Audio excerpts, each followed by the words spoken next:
Hoy por hoy La Costera, en Ràdio Xati Baser.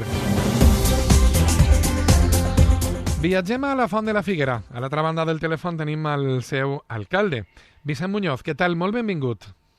Hola, bon dia, moltíssimes gràcies. Anem a parlar largo i tendido de la font, de temes importants, però començarem parlant d'un altre tema que no deixa de ser important també, d'una notícia de la que s'hem fet eco, així, en hora 14. L'Ajuntament de la Font ha fet ja públiques les ajudes per al lloguer individual. Estem parlant de lo que es denomina vivenda habitual per a 2020 i es tracta d'unes ajudes al veïnat del poble, però fonamentalment per a la gent jove, no? Sí, una de les intencions que ja portem des de fa un parell d'anys és intentar afincar, facilitar que la gent jove especialment s'afinque. No? Quan es parla de despoblament, moltes vegades es parla de despoblament així com si fos, no sé massa bé, algo etèreo, no? I la realitat és que després n'hi ha que anar plantejant polítiques reals que faciliten que la gent es quede i si evidentment parlem de la gent jove, però normalment són cert de lloguer i per això mateix traguem aquesta línia d'ajudes per a facilitar que això sigui així.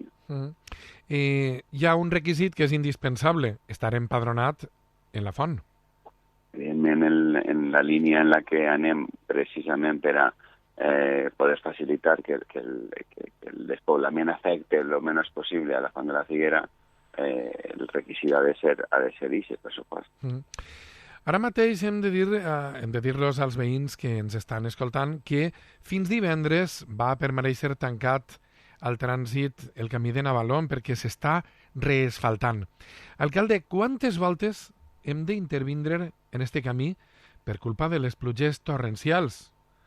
Quantes voltes? Perquè, clar, tenim unes infraestructures completament danyades que l'alcalde ha reclamat en moltíssimes ocasions, no? El que diem de David contra Goliat. Donen algun descàrrec, aquesta gent? Saps què passa? Que el terme de la Font de la Figuera, en cas que siguem 2.070 habitants, més o menys, el terme és de 84,5 quilòmetres quadrats. O sigui, una barbaritat, clar. I tenim 180 quilòmetres de camins. Per tant, això suposa que la despesa quan hi ha problemes és absolutament major, no? Este camí, en este cas, es va reparar no farà 4 o 5 anys, però, clar, les fortes pluges de la dana de setembre, pues, n'hi ha un tram que el van deixar l'asfaltat absolutament alçat, com si estiguera bufat per baix, no? I ara el que està fent és precisament arrencar i asfaltat i ser bufat, que sobretot la maquinària agrícola quan passa per allí té totes les dificultats que té i tornarà a refer-ho. Per això mateix necessiten dies també per a que se pugui arreglar, que ningú passi a xafar-ho, perquè evidentment es tropejaria el material que posen i que d'alguna manera pues, ja se facilita que se pugui tornar a passar d'ahir. Però és un xicotet tram del que estem parlant, evidentment. Imagineu-vos la resta del poble encara en les situacions en les que estem per a poder, les que anem en la màxima celeritat possible dins de la velocitat que marca l'administració i dins de la velocitat en la que arriben les ajudes, que no sempre és la que ens agradaria. Hem de parlar també de les ajudes a professionals, xicotet comerç i jovents agricultors. Jo crec que, si te soc sincer, crec que és una de les ajudes que més content estic, no?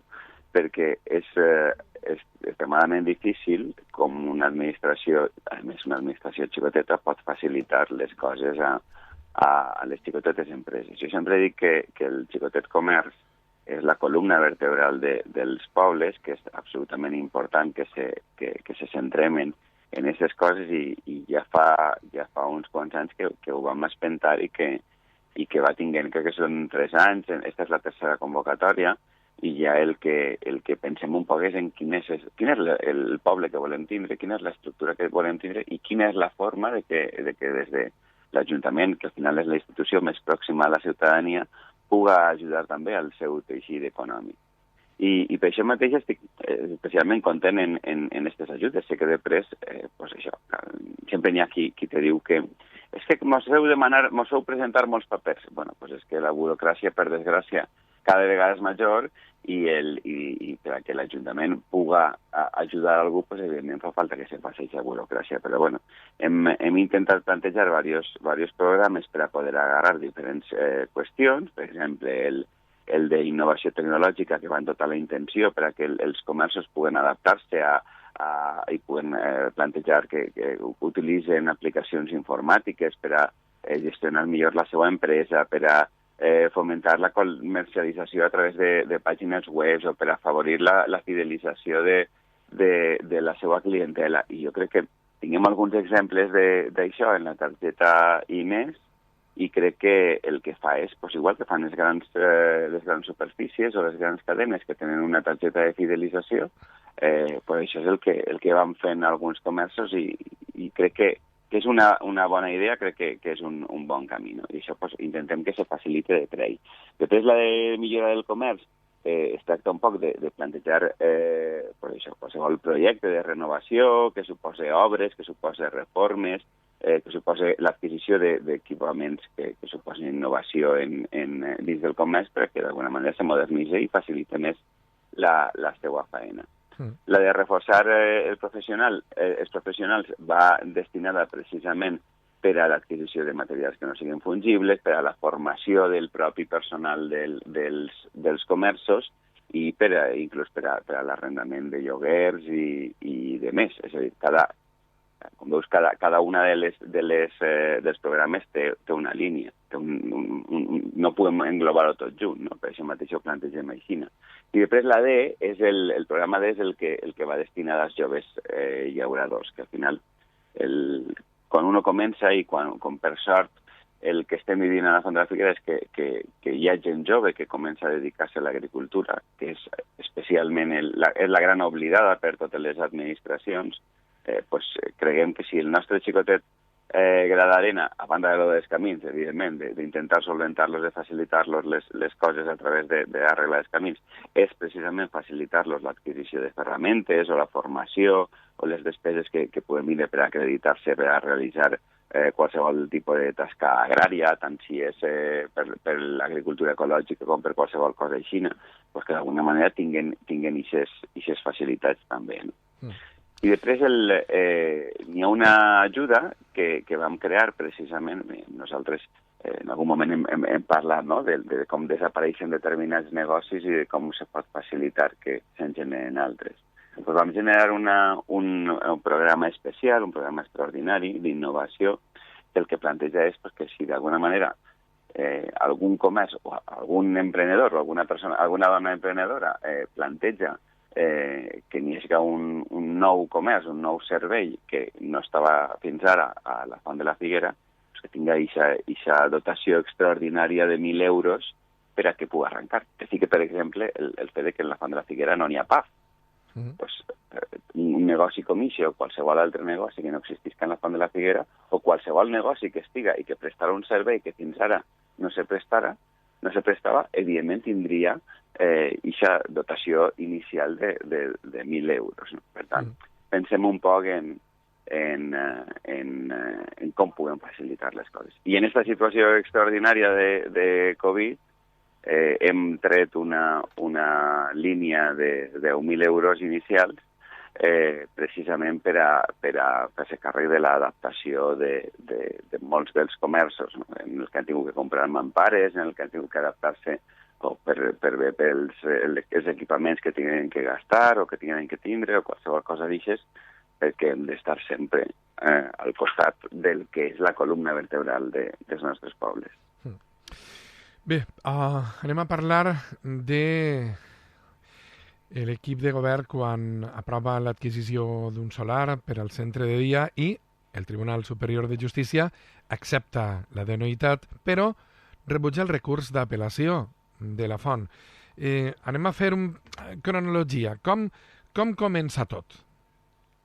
Mira, això comença en setembre-octubre de 2017, en el que vegem que hi ha un acord entre la Generalitat i la Diputació en la que anem fent centres de dia.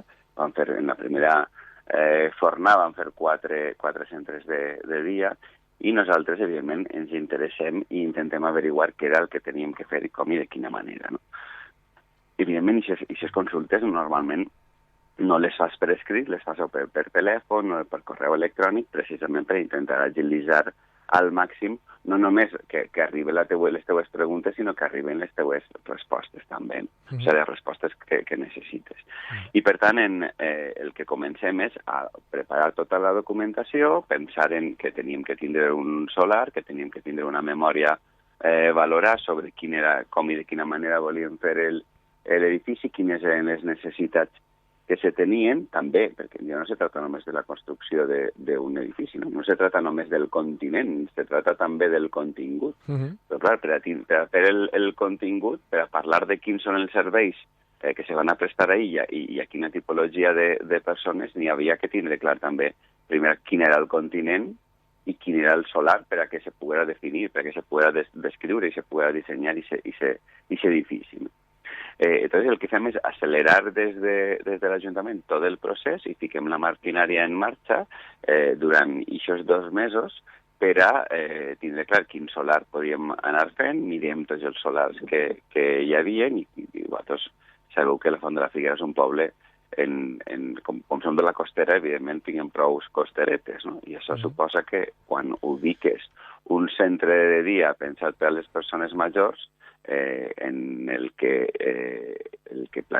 penses també és que qualsevol persona en mobilitat reduïda o en diversitat funcional pugui tindre les màximes facilitats possibles, el que plantegem és que siga el solar més adequat, que siga en un carrer, que siga planet, que no és fàcil a la Font de la Figuera, i que evidentment pugui tindre el major espai possible per a que, no només per a que la vida dins del centre siga l'adequada, sinó per a que se li pugui facilitar un jardí fora, que d'alguna manera facilite la relació de la gent major i inclús la relació de la gent major en altres edats, no? Precisament perquè no se trata de que la gent major es faci major i les arraconem en un centre i ja està. El que es tracta és de que l'envelliment actiu i pensant un poc en que d'alguna manera la convivència allí siga el més amable i el més agradable possible. Aleshores, el que fem és, vegem que l'Ajuntament compta en un solar al costat on està l'escola, el CEIP Maereu dels Xics, i el que plantegem és que es compra adquirir el solar que hi havia al costat. Fem la negociació en els propietaris i al final l'informe inicial de l'arquitecte parlava de 70.000 euros, la família el que considerava era que devien de ser 80.000, que això al final sabeu que és l'oferta i la demanda, no? I al final s'arriba a un acord, en aquesta negociació s'arriba a un acord de 75.000 euros sobre aquest preu. Comencem a tramitar tot l'expedient, comencem a tramitar en tota la celeritat, no? Perquè evidentment necessitàvem tindre tots els requisits possibles perquè al final sabíem que podíem competir contra altres ajuntaments i el que ens interessava era tindre la màxima documentació possible per a poder arribar a tindre aquesta ajuda. El que després de començar a qüestionar-se per part del Partit Popular a l'oposició és que el solar era d'un familiar del tinent d'alcalde del Partit Socialista. El tinent d'alcalde d'aquell moment el que fa és aparta d'aquesta negociació i és la resta de la Junta de Govern, en aquest cas era Purillo i jo com a membres de la Junta de Govern, és que aprovem aquesta compra-venda. A banda d'això, evidentment, en el carrer el Partit Popular utilitza el fet de que siga família d'un regidor del Partit Socialista, a pesar de que després no ho utilitzarà, en el jutjat no ho utilitzarà, no? Però això és una de les coses que s'utilitza per embrutar. L'altra és que en la redacció de l'expedient, aquesta negociació que vos contava, no se descriu en tot el detall. Evidentment, s'arriba a un acord, se considera que aquest preu és algo que entra dins de la lògica, no? Pensa que si s'anem a una expropiació, probablement ens hauria costat molts més diners, que també en alguns moments se considera com a que i el 5% del cost del valor inicial se podria considerar. Per tant, estem parlant que de 70.000 podríem estar parlant d'uns 73.200, una cosa així. Per tant, l'única diferència ahir que n'hi hauria seria de 1.826,74 euros. I això, evidentment, el preu del mercat justificaria tot això. Però sí que és de veres que la celeritat va poder portar a que hi haguera alguna xicoteta errada com això. 1.826 euros en comparació al 1.322.000 euros que acaben subvencionant-nos, doncs jo crec que la diferència és absolutament important de quin és l'interès general de la Font de la Figuera, que al final és, evidentment, tindre el centre de dia. Evidentment, com és el projecte més gran que ha pogut tindre fins ara la Font de la Figuera, la reacció del Partit Popular, per desgràcia, torna a ser una altra vegada la del salvatgisme i la de socarrar-ho absolutament tot per a que el govern anterior i este mateix que presidís tinga totes les dificultats possibles i que aconseguisca el menor número d'objectius possibles i que facilite el menys possible i que cada vegada tinga més problemes, no? Perquè això al final pensa que este problema el que genera és que, evidentment, te tingues que centrar en resoldre això perquè tens uns temps limitats per a poder resoldre. El Partit Popular presenta aquesta demanda. El Partit Popular, a través de la seva portaveu, que és important també, aquesta dada, la seva portaveu, María José Penades, presenta una demanda contra la resolució, contra l'acord de la Junta de Govern del 12 de desembre de 2017, en el que plantejàvem aquesta compra-venda. I a partir d'ahir el que ens trobem és que la seva argumentació en el carrer era que era família, que el solar era família, el propietari del solar era família del regidor del Partit Socialista, que si s'havien pagat 5.000 euros de mes, que ja t'he dit que no són els 5.000 euros, sinó que serien 1.800 i algo que a més es justificarien per l'informe. I després que si el procediment, que si tenia que haver sigut un concurs obert, nosaltres hem acreditat en molts moments i hem explicat al poble moltes vegades quina és la situació dels solars que té la Font de la Figuera en els que se podria emplaçar.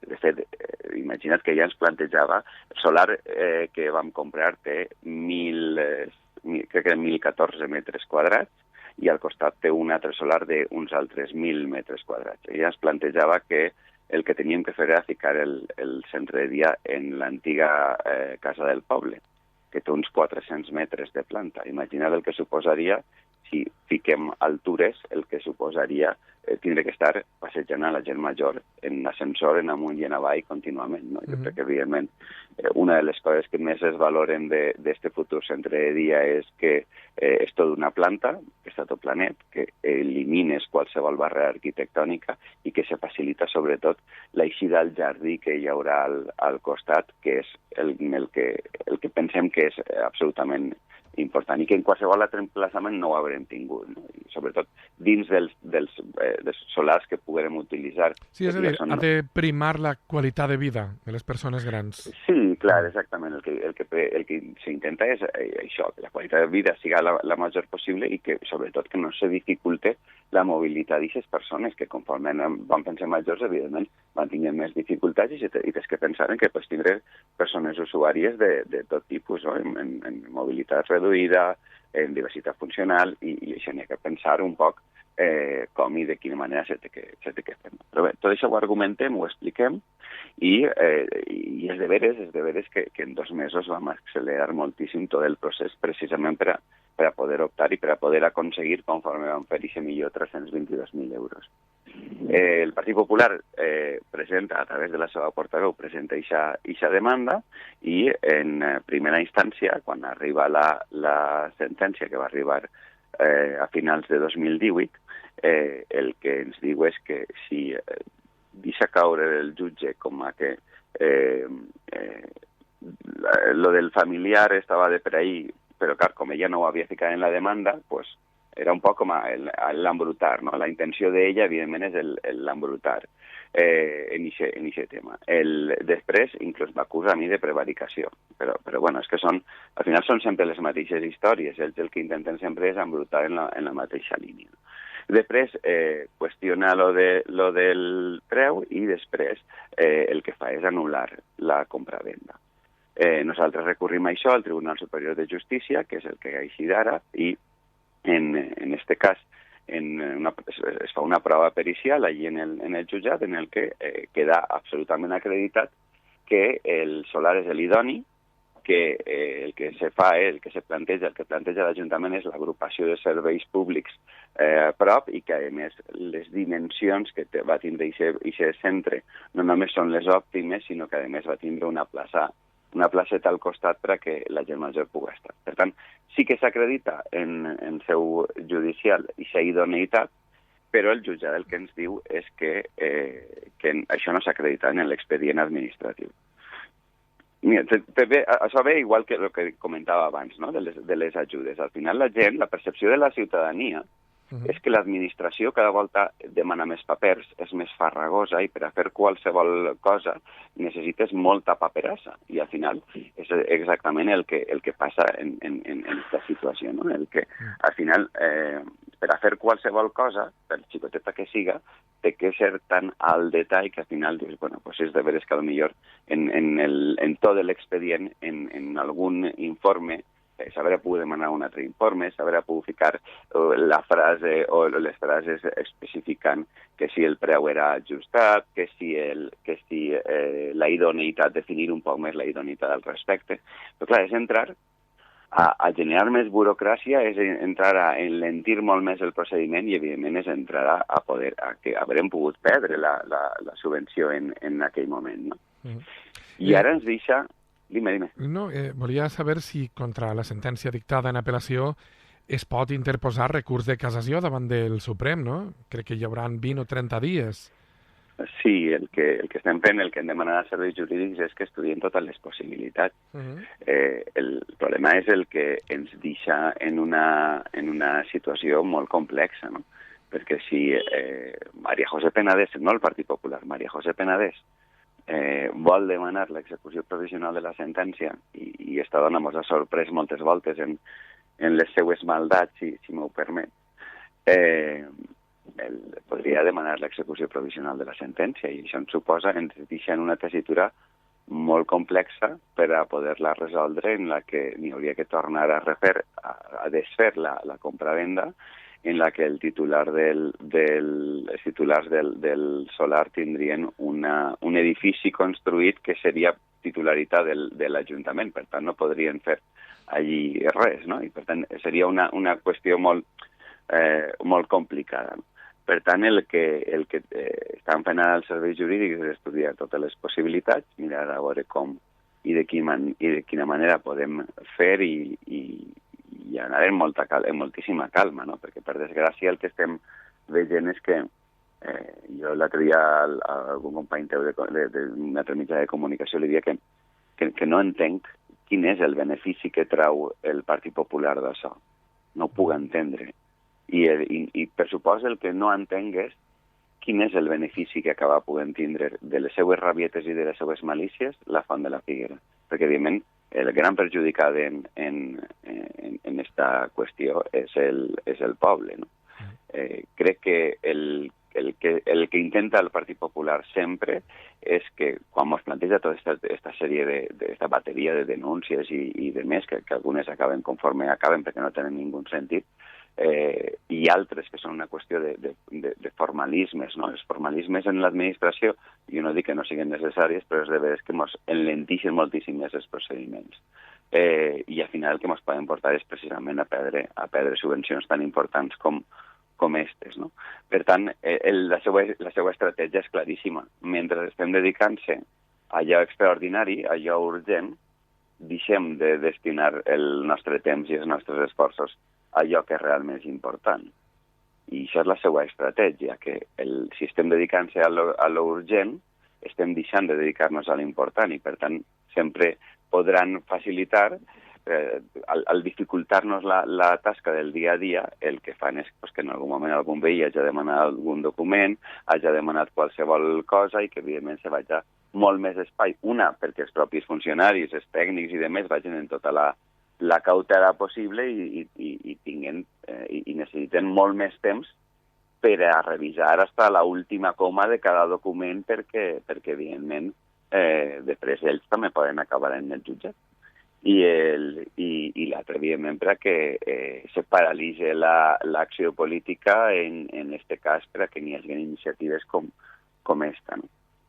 I que a mi me sorprèn que avui precisament sigui el portaveu del Partit Popular el que contesta un poc a aquestes coses. No? I clar, dius, anem a veure, la que posa la demanda no és Elio Cabanes, qui posa la demanda és María José Penedès. El que passa que la sensació de que volen amagar a María José Penedès, que el Partit Popular de la Font de la Figuera, especialment Elio Cabanes, vol amagar a María José Penedès, doncs cada volta és més clara. No? Evidentment, ells saben el mal que estan fent, com m'estan perjudicant a la Font de la Figuera, no només en aquesta sentència, que des de luego no li troba ningú... Per molt que encalci el cap, no troba ningú sentit a veure quin és el benefici que acaben de treure. Bueno, sí que és de veres que el Partit Popular estarà en una etapa de congressos i això, i probablement pues, siga més per a promocionar-se ells de cara al seu partit i per a dir, mira que malos somos, nosotros nos tienes que extender. Perquè si no és això, no li troba ninguna lògica a tanta maldat. No? I al final, evidentment, la burocratització excessiva de l'administració és el que es queixa la ciutadania i nosaltres, al final, no tinguem massa escapatòria, no? I més encara quan tinguem les lupes en absolutament qualsevol detallet en el que se puga fallar. Al final és el que te dia, no? Un administratiu o un tècnic, abans d'acabar un document o abans de firmar-lo o abans de passar-lo, evidentment el que fan és tindre moltíssima cautela i revisen i tornen a revisar i això fa que tot vagi molt, molt més espai. Així que res, ara ja dic, estudiarem com i de quina manera podem eixir d'aquest gran problema i espero que el Partit Popular, especialment la seva portaveu i la seva portaveu adjunta ara, perquè abans era ella i ara el portaveu és Elio Cabanes, reflexionen un poc i que pensen que això no té ningú sentit, que ni la Font de la Figuera, des de luego, no se beneficia d'això. I estan contínuament... Nosaltres el que hem de fer és defensar, evidentment, els interessos generals. I els interessos generals de la Font de la Figuera és que n'hi hagi centre de dia. I si ells estan qüestionant absolutament tot, pues, bé, si n'hi ha que esmenar l'expedient, si n'hi ha que rectificar qualsevol coseta, evidentment se farà, però que se posa en perill una subvenció de 1.322.000 euros només per la rabieta de difamar, que és l'única cosa que estan fent, pues, tindrien que fer-se-ho veure i me consta que hi ha molta gent que està absolutament disgustada en la seva forma de fer, i ho entenguem, no? Ho entenguem perquè no només el govern actual, sinó el dilluns em vaig reunir també el portaveu del Partit Socialista i una portaveu de Per la Font, i jo crec que tots opinem el mateix, que més enllà de la baralla política en el que jo penso això i tu penses allò i tot això, estos extrems als que estan jugant Elio Cabanes i María José Penedès és absolutament el que dificulta la vida i la convivència en un poblet de 2.000 habitants que ja té. Si no és que volen promocionar-se davant del seu propi partit, no li trobo un altre benefici, perquè evidentment la Font de la Figuera queda molt perjudicada en esta situació, en esta sentència i en esta intenció. En la sentència hi ha un moment que pica les paraules de la pretensió de María José Penedès, que la pretensió quina és? Carregar-se la possibilitat de que la Font de la Figuera tinga centre de dia.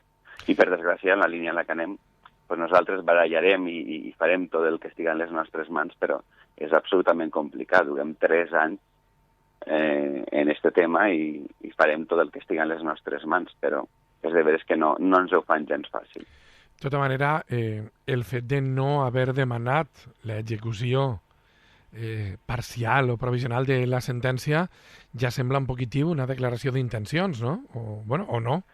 No ho sabem. Ja, Jaume, però quan pensa a unes persones de les que no te pots fiar de la seva paraula, tenen 4 anys per a demanar l'execució provisional de la sentència. Tu no pots estar com a administració 4 anys, estar pendent a veure si ara si li creuen els cables i ho demana o no ho demana.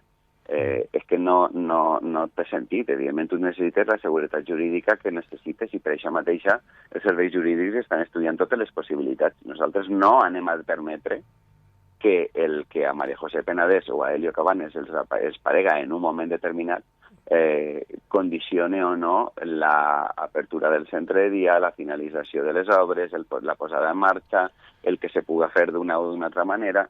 No anem a permetre això. I això, evidentment, suposa que, per desgràcia, l'Ajuntament té que gastar recursos públics per a intentar portar endavant una cosa que en qualsevol altre lloc, en qualsevol altre poble i en qualsevol altra oposició, tots els partits polítics s'haurem posat darrere de l'alcalde de l'Ajuntament per a que la Font de la Figuera, per a que el seu poble tinguera el centre de dia en el menor temps possible, en ficar-se en marxa el més pront possible i donar el millor servei possible. Així, per desgràcia, tinguem una oposició que des de 2011 que van entrar ells han anat bloquejant absolutament qualsevol cosa i evidentment han fet que la burocratització de l'administració siga cada volta major i siga molt més difícil. I això, per desgràcia, està, i mentre estiguen ells, evidentment, estarà, per desgràcia. Bueno, pues, alcalde, no tenim temps per a més. Molta sort, una abraçada molt gran, virtual, i fins una pròxima ocasió. Esperem que tot arribi a bon port.